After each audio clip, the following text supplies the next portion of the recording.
এক গরিব মহিলা। তিনি প্রতিদিন নিজের বাড়ির দরজায় একটি রুটি ঝুলিয়ে রাখতেন। তিনি বলতেন, যে ক্ষুধার্ত আল্লাহর নামে যেন রুটিটি নিয়ে যায়। কিন্তু প্রতিদিন একজন বৃদ্ধ লোক আসত এবং রুটিটি নিয়ে শুধু এতটুকু বলতো, তোমার অমঙ্গল হবে, আর চলে যেত। মহিলাটি ভাবতেন, আমি তো মানুষের ভালো করছি, তবুও এই লোক আমাকে কেন এমন অভিশাপ দেয়?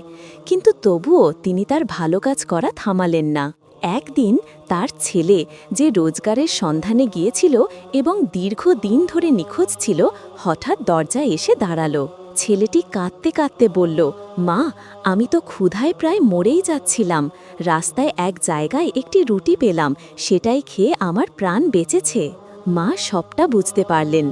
তিনি ভাবলেন, যদি আমি সেদিন খারাপ কথা শুনে রুটি দেওয়া বন্ধ করে দিতাম, তবে আমার ছেলে আজ জীবিত থাকত না।